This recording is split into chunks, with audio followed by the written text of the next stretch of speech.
The dust motes danced in the lone shaft of sunlight that pierced the grimy window of Saul's jewels. Saul Goldberg, a man whose shoulders carried the weight of years and unmet expectations, sighed, running a practiced finger over a tray of tarnished silver rings. His shop, tucked away on a quiet Memphis street, had once hummed with the cheerful chatter of customers, the clinking of tools, and the promise of a future paved in gold. Now, it echoed with silence, broken only by the occasional rumble of a distant truck or the mournful cry of a lonely blues harmonica from a nearby juke joint. Saul had inherited the shop from his father, a master craftsman who believed every piece of jewelry told a story. Saul had once shared that passion, his hands nimble and his eye keen. He could transform raw metal into shimmering art, coaxing beauty from cold stones. But the world had changed. Big box stores offered cheap mass-produced trinkets. Trends shifted faster than he could keep up. People wanted flashy and instant, not timeless and handcrafted.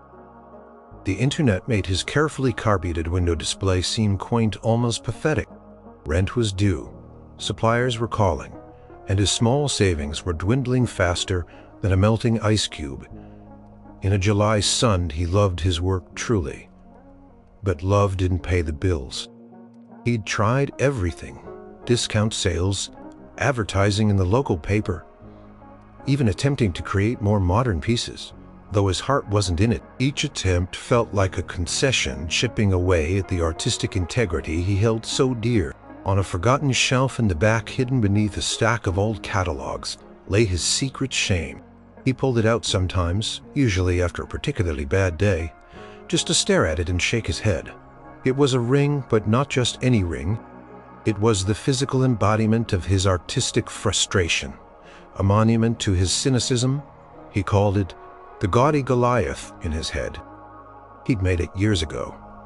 Late one night, after a particularly disheartening conversation with a young woman who wanted a blinged-out engagement ring that looked like something from a cartoon, Saul, in a fit of rebellious artistry, or perhaps just plain anger, had decided to make the ugliest, most over-the-top, ridiculously garish ring he could possibly conceive. He'd used every cheap, colorful synthetic gemstone he had lying around, a huge, chunky faux ruby in the center, flanked by 2 oversized, sickly green emeralds, then bordered by a chaotic jumble of bright blue sapphires and blindingly yellow citrons. The band itself was thick and crudely textured like molten gold, had just been poured over rocks. It wasn't just gaudy, it was offensively so. It was a joke, a middle finger to the concept of good taste. He'd never intended to sell it, or even show it to anyone. It was his private release, his silent scream-a. The fake stones glittered malevolently under the dim shop lights. Who in their right mind, he muttered to himself, would ever buy this? Put it back on the shelf under the catalogs where it belonged. The afternoon wore on, slow and quiet. A single customer, an elderly woman needing a watch battery replaced, provided the only break in the monotony. Saul served her with a polite, practiced smile, but inside his spirit felt as worn as the velvet lining in his display cases. He wondered how much longer he could keep the shop open. Maybe it was time to give up, to sell the few remaining good pieces, and hang up his jeweler's loop for good. The thought felt like a lead weight in his stomach. Just as the last rays of sun were fading, casting long, mournful shadows across the shop floor, a sudden roar interrupted the quiet. It wasn't the usual sound of a passing car. It was deeper, richer, a rumble that vibrated through the very foundations of the old building. Saul frowned, looking towards the street. A large, dark car, sleek and impossibly long, glided to a stop right in front of his modest storefront. It looked completely out of place, like a spaceship landed in a junkyard.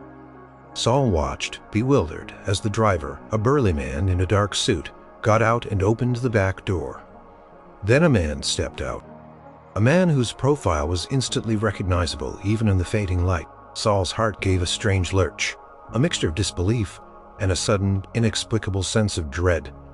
No, it couldn't be. Not here, not now. Saul stood frozen behind the counter, his polishing cloth still clutched in his hand.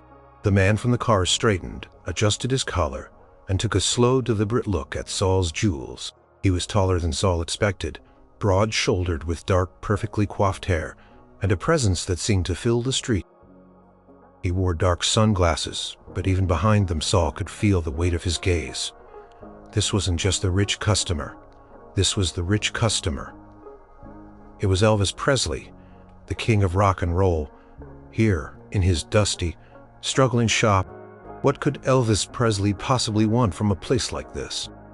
He usually went to the most exclusive jewelers in Beverly Hills or New York, places with armed guards and velvet ropes, not a quiet little storefront that smelled faintly of old wood and despair. Saul's pulse hammered in his ears, but his hands were trembling, betraying the hurricane of emotions swirling inside him. Elvis, accompanied by the burly driver, who seemed to double as a bodyguard, pushed open the shop door. A small bell above it jingled merrily, a sound Saul hadn't heard much lately. The air outside, which had been warm and still, seemed to follow Elvis in bringing with it a faint scent of expensive cologne and a palpable aura of fame. "Evening," Elvis said, his voice a low rumble, surprisingly polite. He removed his sunglasses, revealing eyes that were a startlingly clear blue, intelligent and observant. Missing nothing. He scanned the shop, taking in the antique display cases, the faded velvet, the modest collection of rings and necklaces. Saul braced himself for a sneer, a look of condescension, but instead, Elvis's expression remained unreadable. "Percespita Elvis is a golfers." Mr. Presley, Saul managed his voice a little hoarse. He cleared his throat. Elvis walked slowly around the shop, his boots making soft thuds on the worn wooden floor. His bodyguard stood silently by the door, observing everything with vigilant eyes. Elvis paused at a display of antique pocket watches, then moved to a case of silver pendants. He wasn't rushing, not looking for something specific, it seemed. He was just looking, just browsing for now, Elvis said, turning to face Saul. "Heard about this place. Said you got some real unique pieces here." Saul blinked. "Unique? I try. Most of my stock is classic handmade designs. Some estate pieces." He gestured vaguely around the shop, suddenly painfully aware of its shabbiness. He felt a blush creep up his neck. Elvis was probably accustomed to flawless, sparkling showrooms. This was clearly not that. "Yeah, that's what I like," Elvis said, his gaze settling on Saul. "Not the usual stuff. Sometimes a man just wants something different, you know." Saul nodded, though he wasn't sure he did. Different to Elvis probably meant custom-made, diamond-encrusted masterpieces, not the modest treasures Saul had to offer. Still, he felt a flicker of something in his chest, a small spark of the old pride. Someone, somewhere, had actually recommended his shop to Elvis Presley. The thought was astounding. Elvis continued to browse, moving towards the back of the shop. Saul watched him, captivated. Elvis picked up a small, intricately carved jade pendant, turning it over in his fingers. "Nice work," he murmured, before setting it back down. He seemed to be searching for something that wasn't there, a glint in his eye that suggested a restless spirit. Saul's mind raced. What could he show? Elvis, his most expensive diamond ring, his finest gold chain. Nothing seemed grand enough, extraordinary enough for the king. He had some lovely vintage pieces, but Elvis wasn't known for his understated elegance. Elvis was known for his flash, his spectacle, his bold style. As Elvis rounded a corner and approached the back shelving units, his eyes lit on something. Saul's blood ran cold. Oh no, the forgotten shelf, the old catalogs, and beneath them, the gaudy Goliath. Saul had thought it was safely tucked away out of sight. A private joke, but in his rush to clean earlier, he must have shifted the catalogs just enough for a sliver of the monstrous ring to show. Elvis leaned closer, a smile slowly spreading across his face, a genuine, amused smile. "Well, looky here," he said, reaching out a hand. What do we have here, Mr. Goldberg? Saul wanted to shout, to snatch it away, to pretend it didn't exist. But it was too late. Elvis was already pulling it out. Saul watched in horror as Elvis's long fingers plucked the gaudy Goliath from its hiding place. It caught the faint overhead light, reflecting a riot of clashing colors. The deep, aggressive red of the faux ruby, the sickly green of the emeralds, the harsh blue of the sapphires, and the blinding yellow of the citrons. It looked even worse in Elvis's hand than it did on the shelf. It wasn't just gaudy. It was an affront to the very concept of jewelry. Elvis held it up, turning it slowly. His bodyguard, who had remained stoic until now, actually raised an eyebrow slightly. Saul felt his cheeks flush hot. This was it. Elvis was going to laugh. He was going to expose Saul's secret, his lapse in taste, his quiet rebellion. And then he would leave, and the story of the ridiculous jeweler with the joke ring would become a legend cementing Saul's fate as a failure. "What is this thing?" Elvis asked, his voice laced with amusement but not ridicule. There was a genuine fascination in his tone. "Looks like a dozen different fireworks exploded on a ring band." Saul swallowed. That's a piece I made some time ago, Mr. Presley, just experimenting." He couldn't bring himself to say it was a joke. "It's unique." He winced at his own understatement. Elvis chuckled, a rich, full sound that seemed to vibrate through the shop. He brought the ring closer, squinting at it. "Experimenting, huh? Well, you certainly achieved something here." He put it on his pinky finger. It was too big, sliding around loosely, but it was surprisingly prominent. A garish colors, popping. He wiggled his finger, making the faux gems glitter wildly. Saul could feel a bead of sweat trickling down his back. This was surreal. He expected Elvis to pull it off, declare it hideous, and ask to see something serious. He expected the king of cool to find it utterly preposterous. Instead, Elvis was smiling, a wide, genuine smile that lit up his face. "Man, this is something else," he mused, looking at it from different angles. "I've never seen anything like it." Saul cleared his throat. "It's not exactly to everyone's taste, sir." He tried to sound apologetic, as if warning him. Elvis exclaimed, a flash of something determined in his blue eyes. "I got plenty of rings that are to everyone's taste. Diamond, don't get me wrong, but they're predictable. Everyone's got 'em. This one," he paused, looking at the gaudy Goliath with an almost childlike wonder. "This one's got character. It's got guts. It don't apologize for being itself." Saul stared, dumbfounded. Elvis Presley, the man known for his custom-made, multi-carat diamond rings, the symbol of opulent taste, was complimenting this monstrosity he'd made in a fit of pique. It defied all logic, all reason. "It's quite loud," Saul ventured, trying to gauge if Elvis was serious or still playing some Elvis prank. "Loud is good," Elvis laughed. "I make a living being loud, Mr. Goldberg. This ring, it just screams, it screams. Here I am, and I ain't trying to be anything but exactly what I am. I like that. I like that a lot." He wiggled his finger again, the fake stones catching the dim light. Yeah, this is the one." Saul's jaw dropped.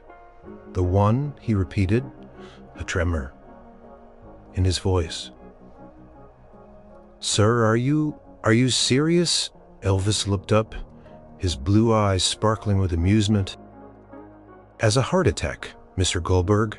How much for this little piece of unorthodoxy?" Saul's mind went blank. He had never put a price on it. If he said too little, he'd be insulting Elvis. If he said too much, it would expose the fact that he never meant to sell it, he stammered, trying to calculate what was the value of all that synthetic junk plus his time. Barely anything, but this was Elvis. "Well," Saul finally managed, his voice shaky, It's a unique piece, as you said, given the materials and the singular design. I suppose I suppose I could let it go for $200. He braced himself for Elvis to scoff, to tell him he was out of his mind. $200 for a pile of plastic rocks and some cheap metal. It felt like highway robbery. Even if it was, Elvis didn't scoff. He didn't even blink. He just nodded slowly, still admiring the ring. 200, you say? All right, that sounds fair. He looked up, his smile widening. I'll take it. Saul stared aghast. He just said, yes, just like that. No haggling, no questioning, no hint of a second thought. $200 for the gaudy Goliath. Saul felt a strange mix of relief, disbelief, and a profound sense of the absurd. He had spent years struggling, trying to sell his genuinely beautiful, only for Elvis Presley to walk in and immediately buy the one piece he'd made as a literal joke. Are you sure, Mr. Presley? Saul asked, needing to confirm. Perhaps Elvis was testing him, playing a prank of his own. Elvis chuckled. Sure as Graceland's got a gate. I like it. It speaks to me. And if I like it, I'd buy it. He pulled the ring off his pinky and held it out. I assume you take cash. Saul nodded numbly. Yes, of course. Elvis reached into his wallet, a thick wad of bills visible, peeled off 2 crisp $100 bills and handed them over. Paper felt solid, real, unlike the fleeting hope Saul had been clinging to. Saul took the money, his fingers brushing Elvis's. It was a strange, almost intimate moment, this simple exchange of money for an object so utterly ridiculous. Thank you, Mr. Presley, Saul said, trying to sound professional, but his voice still trembled slightly. He looked at the $200 bills in his hand, then back at Elvis, who was already putting the ring back on his finger. No thank you, Mr. Goldberg, Elvis said, turning his hand to admire the ring. This here is a treasure. A real one. Of a kind, looks good too, don't it? Saul forced a smile.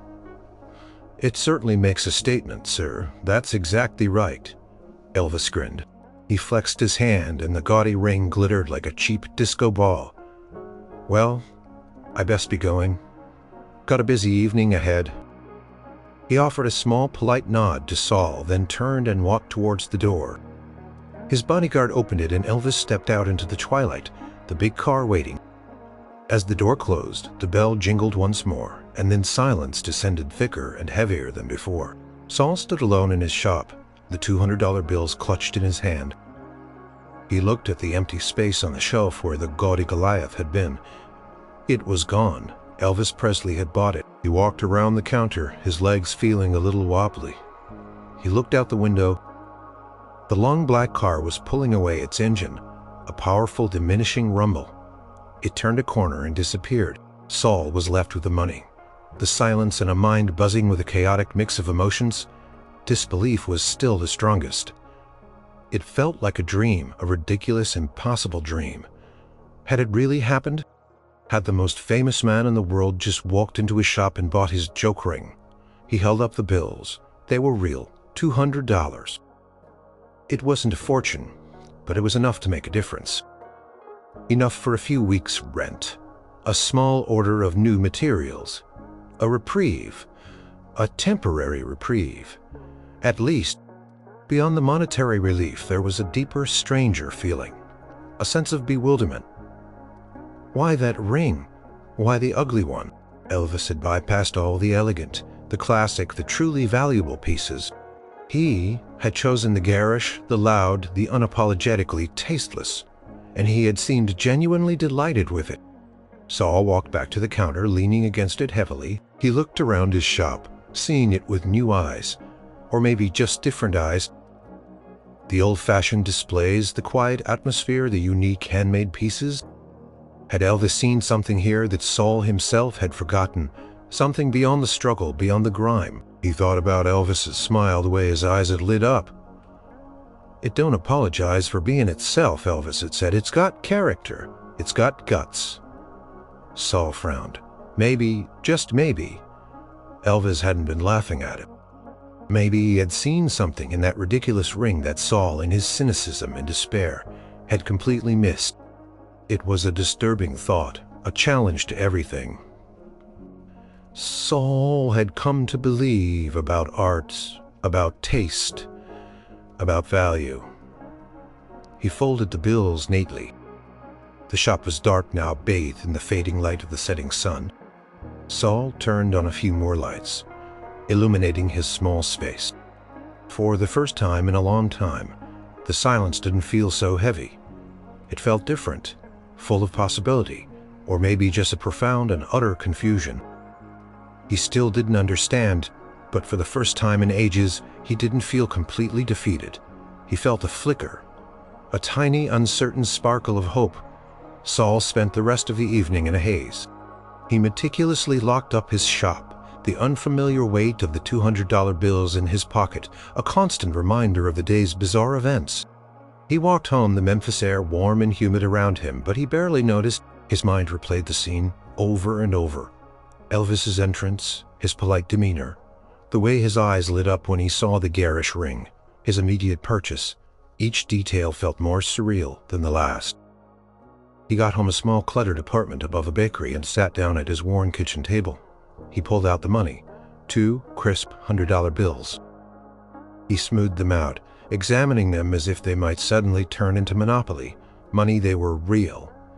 The transaction had actually happened. The initial shock began to wear off, replaced by a strange mix of relief and lingering confusion. The relief was practical. The money would pay for a significant portion of his overdue rent. It meant he wouldn't have to face his landlord, Mr. Henderson, with yet another apology and promise. It meant he could order a fresh batch of silver and a few new tools he desperately needed. It was a lifeline, however small, but the confusion remained. Why, that ring, he kept coming back to it. It was so utterly unlike anything Elvis was known to wear. King's jewelry in a sophisticated, glamorous way.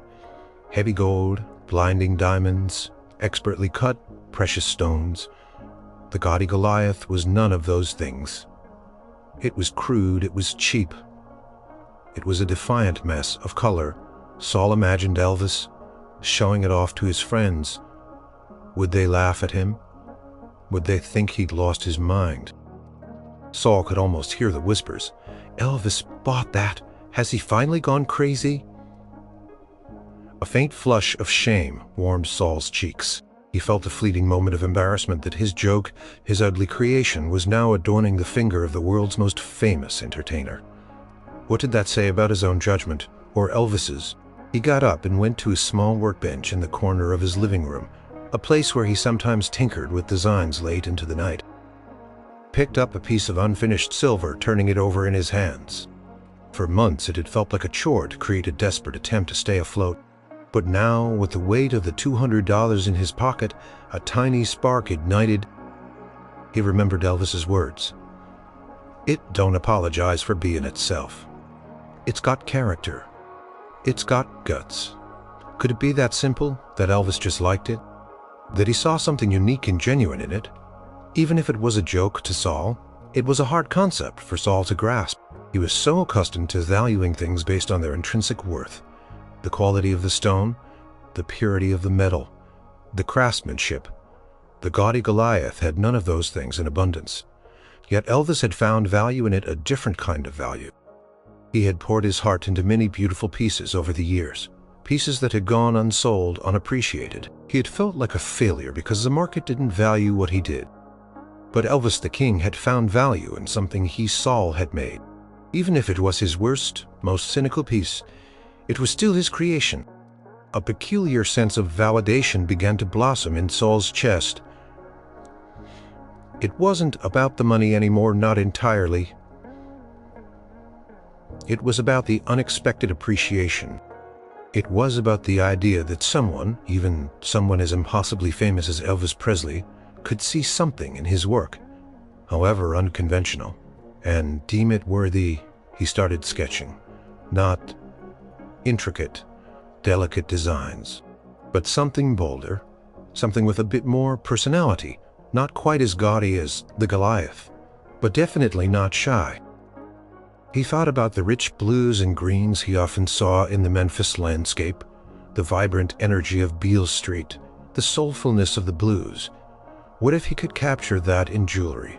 Not just elegant, but expressive. He felt a stir of excitement he hadn't experienced in years. Pressure of survival was still there, but it was momentarily overshadowed by a nascent artistic curiosity. What if this was a sign, a strange, cosmic nudge, telling him to stop trying to fit in, to stop trying to be what he thought customers wanted, and instead to simply be himself? To create what truly resonated with him, with his own unique vision. He sketched until late into the night, ideas flowing freely from his pen. He thought about the history of his shop, the legacy of his father, and the joy he used to feel when a piece came together perfectly. The dust motes in his shop window, he realized, weren't just dust. They were tiny floating particles of untapped potential, just waiting for a new light to shine on them. And maybe, just maybe, Elvis Presley had just turned on that light. Saul finally went to bed, a small, genuine smile on his face, the glimmer of hope, a warm ember in his heart. For Elvis Presley, the purchase of the gaudy ring from Saul's jewels was more than just a whim. It was a connection, an instant spark of joy. He loved jewelry, had a collection that would make kings envious, but most of it felt expected. The king wore diamonds, so he wore diamonds. The king wore gold, so he wore gold. But the gaudy Goliath, that was different. It was loud, brash, unapologetic. And in that way, it was truly wonderfully him. The moment he put it on, it felt right. It wasn't about the value of the stones. It was about the feeling it gave him, a sense of rebellion, a touch of genuine fun. In a life meticulously managed, where every outfit, every word, every gesture was scrutinized, this ring was his secret smile. He wore it everywhere. The first place was Graceland. He'd barely walked in the door before his Aunt Delta, who ran the household with an eagle eye, noticed. "Elvis, what in the good Lord's name is that?" she exclaimed, her hand flying to her chest. Elvis just grinned, wiggling his finger. "It's my new favorite ring, Aunt Delta. Ain't she a beauty?" She peered closer, her expression a mix of bewilderment and amusement. "Beauty? Child? It looks like a whole box of crayons exploded on your hand. And those colors, my goodness." But she didn't frown. She knew Elvis. He had a knack for making the outrageous seem perfectly normal on him. "Well," she finally conceded with a shake of her head, "if Edmond can pull that off, it's you, honey." His bandmates noticed it during a recording session. "Scotty Morhe?" he asked, a smirk playing on his lips. "That's quite a statement." "It makes the statement Scotty," Elvis corrected, holding up his hand. "This ain't just a ring. This is art, raw, untamed art." DJ Fontana, his drummer, laughed. "Raw, untamed, and probably costs less than your dinner last night." Elvis chuckled. "Maybe so, but it makes me happier than a 10-carat diamond. This ring, it just sings, it screams freedom." And he meant it. In a world where he was constantly being told what to do, what to wear, how to be, this ring was a small act of defiance, a personal declaration of his own unique taste, regardless of what anyone else thought. He wore it on casual outings, to the movies, to the roller rink, even to a late-night diner for a banana sandwich. People stared. Of course, they always stared. But this time, their stares often lingered on his hand, on the explosion of color that clashed gloriously with his often simple civilian clothes. He heard whispers. "Did you see that ring? What is that?" He loved it. It was unexpected. Just like his music had been unexpected when it first burst onto the scene. Sometimes when he was alone, Elvis would just hold up his hand and look at the ring. It wasn't perfect. The stones weren't real. The metal was probably cheap, and the design was undeniably chaotic. But it had a story. It wasn't polished and sterile like so much of his life had become. It felt real. It felt authentic. It reminded him of his early days when he was just a kid from Tupelo with big dreams and a wild, untamed spirit. He didn't care about what was proper or fashionable. He just cared about what felt right. This ring, this joke, as the jeweler had probably thought it, was a reminder of it was a reminder to himself that it was okay to be different, to embrace the things that sparked joy, even if they seemed silly or unconventional to others. It brought a quiet smile to his face, a private moment of genuine happiness in a life that was often overwhelming. He remembered the old jeweler Saul, his quiet dignity, the faint look of surprise in his eyes when Elvis had chosen the ring. He wondered what Saul was thinking now. Did he still believe it was a joke? Or had he, too, seen something special in that wild, wonderful creation? Elvis hoped so, because for him it wasn't just a ring. It was a little piece of joy, a burst of unfiltered self-expression, and a reminder that true beauty wasn't always found in perfection, but in what dared to be different. News, especially news about Elvis Presley, traveled fast in Memphis. It didn't take long for the story of his new, peculiar ring to begin circulating. It started as whispers among fans who caught glimpses of it in newspaper photos or through car windows. Then, a column in the local entertainment section mentioned the king's latest, most audacious accessory, a multicolored monstrosity that defies description. The article was largely mocking, questioning Elvis's sudden dive into questionable taste. But for Saul Goldberg, those whispers and articles were a lifeline. At first he didn't notice. He was too busy sketching new designs, the spark from Elvis's visit still glowing. He felt lighter, more creative. He used some of the money from the sale to buy a new batch of ethically sourced gemstones, not necessarily the most expensive, but ones with interesting cuts and vibrant natural colors. He started experimenting with bolder settings, pieces that still retained his craftsmanship but had a more distinct contemporary feel. Crafted a necklace with rough-hewn quartz and polished copper, a bracelet with hammered silver, and small, intense blue lapis lazuli stones. He wasn't making gaudy Goliaths, but he was definitely stepping away from the subdued. Then the customers started trickling in. Not the usual elderly women needing repairs, but younger people. Curious people. "Are you Saul's jewels?" a young woman asked one afternoon, peering in with wide eyes. "The one where Elvis bought that ring?" Saul, startled, stammered. "Oh my gosh," she gasped, dragging her friend inside. "This is it. I saw it in the paper. How he bought this crazy ring from some little place. I never thought I'd find it." They didn't buy anything that day, but they browsed, taking pictures of the storefront. The next day, 2 more people came in, then a small group. Word was spreading. The place where Elvis bought that ring. It wasn't that his shop was suddenly trendy. It was that it was now a landmark, a point of curiosity. People wanted to see the place, to be a part of the story. Some just looked, but others, perhaps intrigued by the idea of an artist who could inspire the king, started to look at his other pieces. "These are beautiful," a woman remarked, holding up one of Saul's new silver and garnet pendants. "So unique. You really made these yourself." "Everyone," Saul confirmed, his voice filled with a renewed sense of pride. He no longer felt embarrassed about the gaudy Goliath.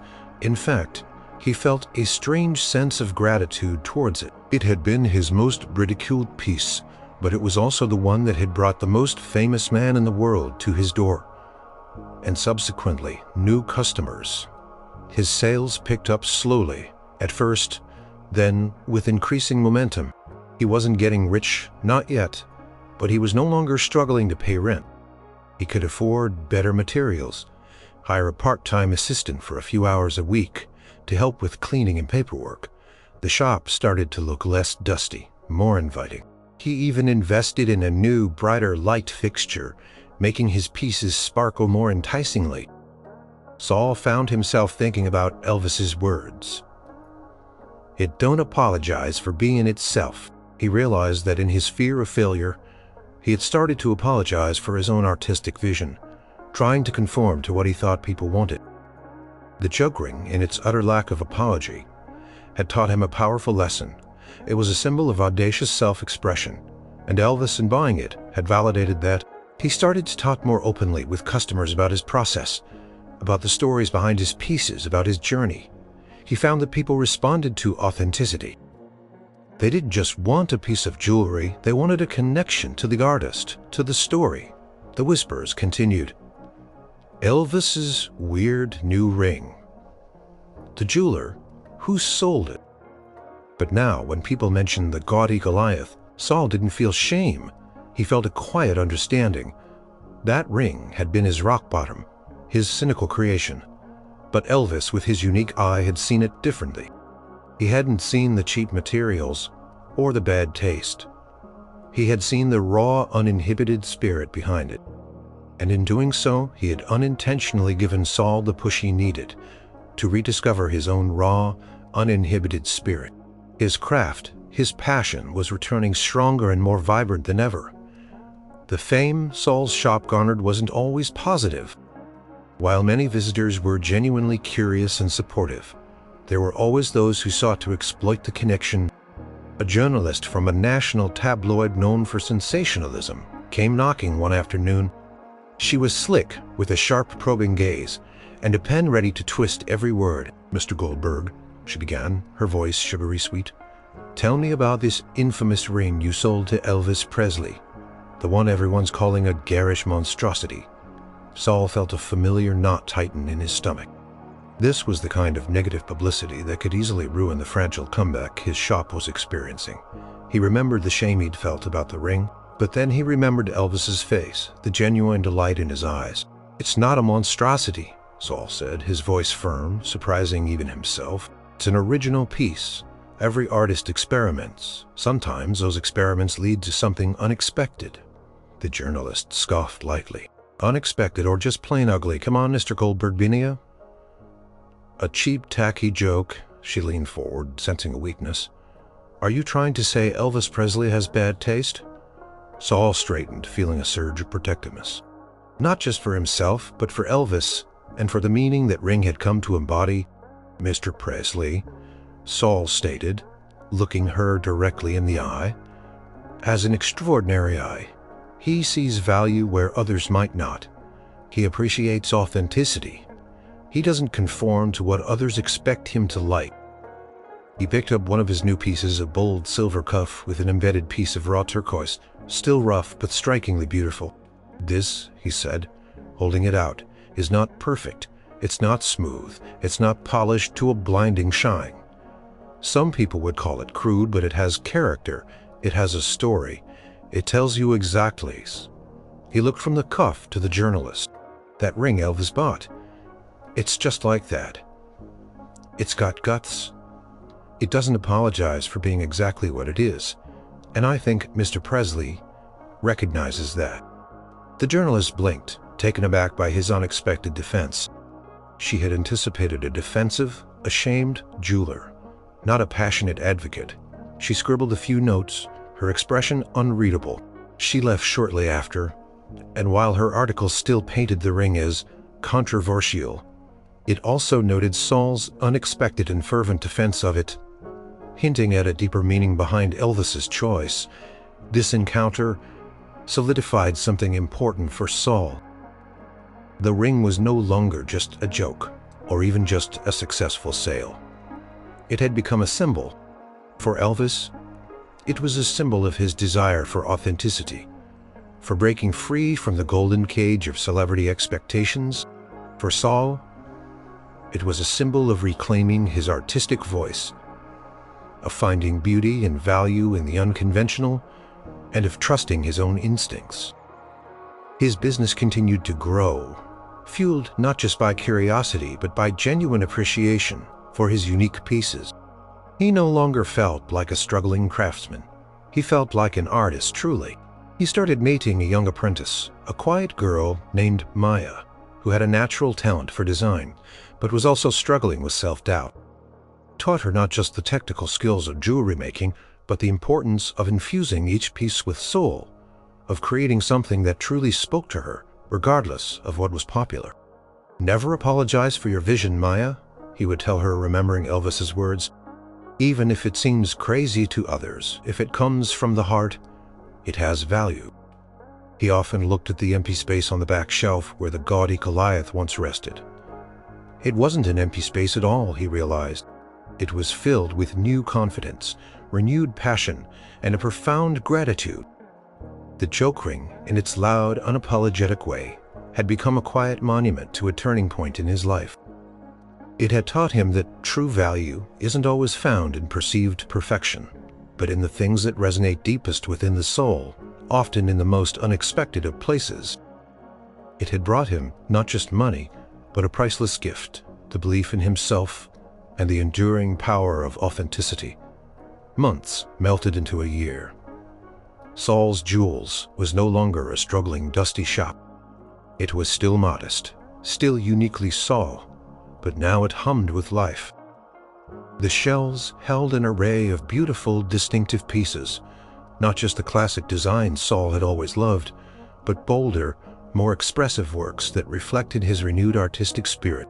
The new light fixture cast a warm glow, making the silver gleam and the natural stones sparkle with earthy beauty. Maya, his apprentice, was a quick study, her own emerging style adding another layer of vibrancy to the shop. Saul was happier than he'd been in years. He wasn't rich, but he was comfortable. And more importantly, he was fulfilled. He loved coming to work each day, loved creating, loved sharing his passion with customers, who now sought out his unique vision. The story of Elvis and the gaudy ring had become a cherished anecdote, a legendary tale that underscored the shop's new reputation for finding beauty in the unexpected. One warm afternoon, as Saul was polishing a new custom piece, the familiar deep rumble of a powerful engine vibrated through the street. He looked up, a faint smile already forming. It had been over a year, but he still recognized that sound. A sleek black car pulled up to the curb, identical to the one from that unforgettable day. The door opened and Elvis Presley stepped out. Saul's heart gave a familiar flutter, a mix of awe and slight nervousness. He hadn't seen Elvis since that day, though he'd followed news of the King's tours and new records. He wondered what he wanted now. Another crazy ring? Or maybe he wanted his money back, having finally come to his senses about the gaudy Goliath. Elvis walked in alone this time, without a bodyguard. He removed his sunglasses, his clear blue eyes sweeping over the bustling, vibrant shop. His gaze lingered on the new displays, on Maya working diligently at her bench in the corner, on the general atmosphere of quiet prosperity. A slow, gentle smile spread across his face. "Well, Mr. Goldberg," Elvis said, his voice soft, almost conversational. "Looks like business is booming." Saul came around the counter, a genuine smile on his face. "Mr. Presley, it's good to see you." "Yes, things have certainly picked up." He couldn't help but glance at Elvis's hand. And there it was, on his right, pinky finger, the gaudy Goliath. It looked just as garish, just as glorious as it had the day he sold it. It seemed to pulse with a life of its own, an outrageous splash of color against Elvis's tan skin. "Still wearing it, I see," Saul remarked, a genuine warmth in his voice. Elvis chuckled, holding up his hand. "Wouldn't leave home without it. It's my good luck charm, my statement piece, my everything." He looked around again. "This place feels different, Mr. Goldberg. It's got a real buzz now." "It does," Saul agreed, a humble pride in his voice. "And honestly, Mr. Presley, I have you to thank for a lot of it." Elvis frowned. "Slights." "Your visit, sir," Saul explained, gesturing vaguely. "You saw its character, its authenticity, and it made me realize that I had lost sight of my own." Elvis listened intently, his gaze thoughtful. "I just liked it," he said simply. It was honest. "Most things, in my world, they're polished, perfect. A lot of folks try to give me what they think I want, but that ring, it was just itself. And I respected that. It felt real, and sometimes." He sighed, a touch of weariness in his voice. "Real is hard to come by." Saul nodded, a profound sense of understanding washing over him. Elvis wasn't just a superstar. He was a man seeking authenticity, just like anyone else. He had seen past the synthetic stones and the unconventional design to something deeper. "You gave me back my passion, Mr. Presley," Saul said, his voice thick with emotion. "You reminded me why I started making jewelry in the first place. Not to conform, but to create, to make things with soul." Elvis smiled, a genuine warm smile that reached his eyes. "Well, I'm glad to hear that, Mr. Goldberg. Glad I could help. Looks like we both found something special that day, didn't we?" He held up his hand, letting the gaudy ring catch the light, a vibrant beacon of unexpected connection. "You keep making those honest pieces, Saul. The world needs more of them." He used Saul's first name, a small, intimate gesture of respect. They stood there for a moment, two men from vastly different worlds connected by a single absurd yet profoundly meaningful transaction. King, famous beyond measure, and the jeweler rediscovered. Quiet understanding passed between them, a shared recognition of the value in things that dared to be different, in things that simply, unapologetically, were years turned into decades. Saul's jewels continued to flourish, becoming a cherished institution in Memphis. It never grew into a sprawling empire, but it became renowned for its unique handcrafted pieces, each infused with a distinct personality. People came not just from Memphis, but from all over the country, drawn by the reputation of the jeweler who sold Elvis that ring. Saul, now older, his hair silver and his hands still nimble, often told the story of the gaudy Goliath. He'd tell it with a twinkle in his eye, the initial embarrassment long replaced by profound gratitude and a deep understanding. He'd explain how he'd made it as a joke, a symbol of his despair, and how Elvis Presley, the king himself, had seen something in it that Saul, in his cynicism, had completely missed. "He taught me," Saul would often say, gesturing to his vibrant displays, "that true beauty isn't always in perfection. Sometimes it's in the unexpected, the unconventional, the things that refuse to apologize for being exactly what they are." That ring was loud, it was audacious, but it was honest. And Elvis, he understood honesty, but it was honest. King's purchase had not only saved Saul's business, it had transformed his artistic philosophy. Continued to create pieces that were bold, yet beautiful. Pieces that carried a certain unpolished charm, a raw authenticity. Maya, his former apprentice, became his business partner, her own designs reflecting the same spirit of courageous self-expression. Together they made Saul's Jewels a place where people could find something truly special, something that spoke to their own unique spirit. Elvis Presley's legacy continued to shine, and in many old photographs and recordings fans could occasionally spot the gaudy Goliath on his finger. A bizarre, colorful anomaly amidst his more conventional expense. It became an inside joke for some, a symbol of Elvis's eccentric charm for others. And for Saul, it was forever a tangible reminder of a life-changing encounter. Saul learned that day that kindness could come in the most unexpected forms, sometimes as a famous figure buying your joke, and that value wasn't just measured in carats or gold, but in connection, in authenticity, and in the power of one person to rekindle a spark in another. His shop, with its warm light and its stories, stood as a testament to that lesson. Saul often thought about the king, a man who, despite his immense fame, still sought something real, something that spoke to his heart. And in a little struggling jewelry shop in Memphis, he found it not in a flawless diamond, but in a gaudy, unapologetic ring. As years passed and Saul finally retired, passing the torch fully to Maya, the legend of Elvis and the gaudy Goliath continued. It was a heartwarming tale passed down through generations, a testament to the fact that even in the most ordinary moments, extraordinary connections can be forged, and that a single act of kindness, however unintentional, can set off a chain of events that forever changes lives, leaving behind a lasting legacy of sparkle and soul.